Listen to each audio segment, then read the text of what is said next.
Hello everyone, and welcome to the Digital Onion Podcast. My name is Brian, and I'll be your host. This is a new series. Welcome to the first episode in this series. We're going to be calling this Letters from Vietnam. What was the Vietnam War about?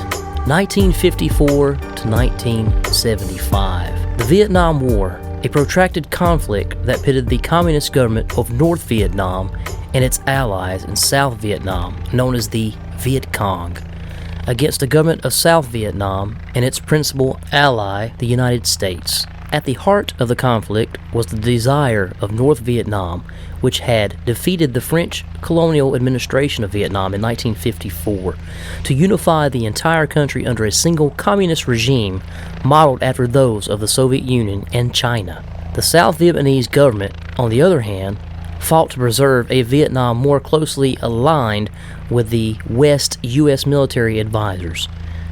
Present small numbers throughout the 1950s were introduced on a large scale beginning in 1961. The active combat units were introduced in 1965. By 1969, more than 500,000 U.S. military personnel were stationed in Vietnam. Meanwhile, the Soviet Union and China poured weapons, supplies, and advisors into the North, which in turn provided support, political direction, and regular combat troops for the campaign in the South. The cost and casualties of the growing war provided too much for the United States to bear, and U.S. combat units were withdrawn by 1973. In 1975, South Vietnam fell to a full-scale invasion by the North. On to our first letter. It is from 1967 from a man named James Leonardo from Iowa, who was an employee at the State Historical Museum at the time, and this is going to one of his co-workers at the State Historical Museum. And the letter goes as follows. Dear Mrs. Green, we had some excitement last Wednesday night.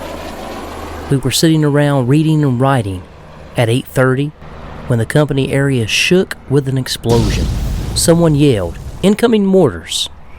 The alert siren in the mortar pool was turned on, and grabbing weapons, flak jackets, and steel pots, we scrambled for our bunker.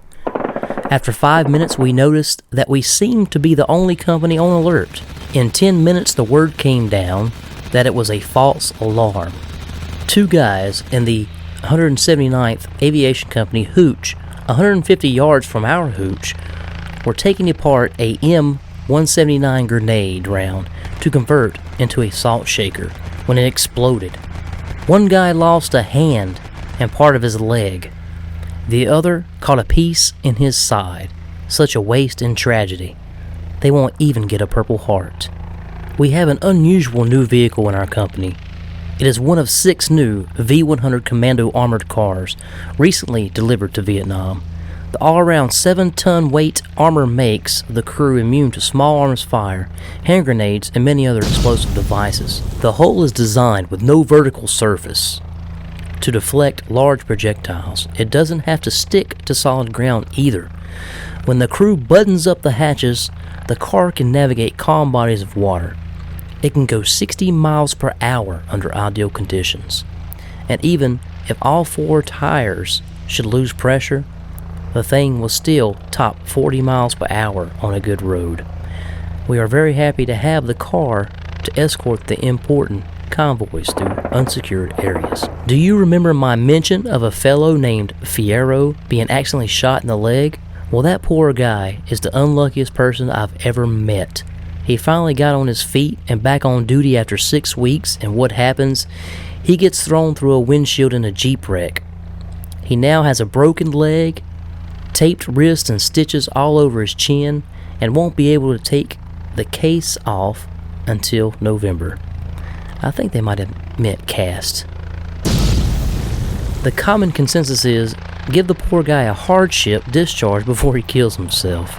His nickname is Combat. Headquarters personnel of this company got a new platoon sergeant last month in the person of Supply Sergeant McMullen, who is affectionately called the Buzzard because of his stooped back, big ears, and hooked nose. He insisted on separating us in our living quarters by job category. So far, last 2 weeks, all supply and personnel clerks have been swinging hammers and hauling lumber. Our new hooch is really nice, 40 by 20 foot with 8-foot walls and large general purpose tent covering our A-frame supports to keep out the wind. While we were at it, I built wooden shelves to fit the inside of my metal wall locker. I am now perfectly organized for the first time since I entered into this military existence. The last weekend elections were held in town. Extra MPs were brought up from the 4th Division at Dragon MT to handle any enemy-inspired disturbances. The only thing so far was that a convoy was ambushed Saturday night on Highway 19 near Mangjiang Pass with 8 killed and 10 wounded. I rode through Pleiku Sunday morning as a shotgun for our mail clerk. The streets were filled with armed soldiers and people in their colorful holiday clothes. I saw many buildings flying the red and yellow Vietnamese flags, and there were long lines of voters in front of several. There were election posters all over, and everyone seemed to be having a good time. As of tonight, there haven't been any incidents downtown. Maybe we are making some progress over here. 2 of our guys just returned from R&R in Bangkok, and for a couple of days straight we've been hearing of the Wow Girls, and in parentheses it says, photos to prove it, and lovely nights. I'm not going on R&R, and I don't think I could say no once I got there. Besides, the couple of hundred I'd spend is going to the new typewriter when I get home. I'm sure it would amuse you to see me now. Our new platoon sergeant doesn't mind mustaches, and I have been cultivating one for the last 2.5 weeks. Really like, and in quotations it says, un hombre malo. Not sure what that means, I'll have to look that up. After much changing of mind, it now seems that our whole company will move to Camp Schmidt on their side of the Pleiku by the end of this month. Everyone hates the idea of moving. You know, I've been here so long and become really fond of one of the little Vietnamese mamasans that it's going to take some time to readjust to the shining qualities of American girls. Like maybe a whole hour or 2. But seriously, Vietnamese girls are very charming. Look forward to hearing from you soon and getting all the latest news. I am sorry I'm so late in answering. Sincerely, Jim. P.S. We now have a new CO and 1 SG, and it seems that life is pretty near 100% different than it was here just a short 50 days ago.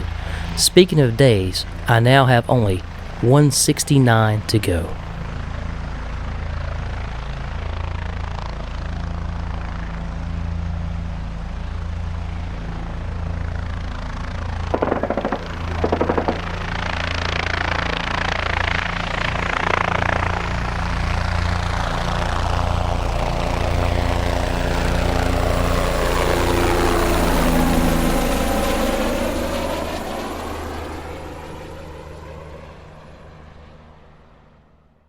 Thank you everyone for listening to the podcast. I really do appreciate it.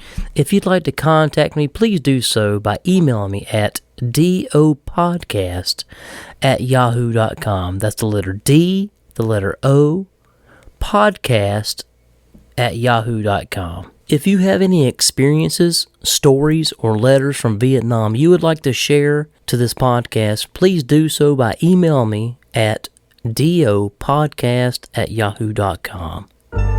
Thank you so much for listening to this podcast, and we'll see you on the next one.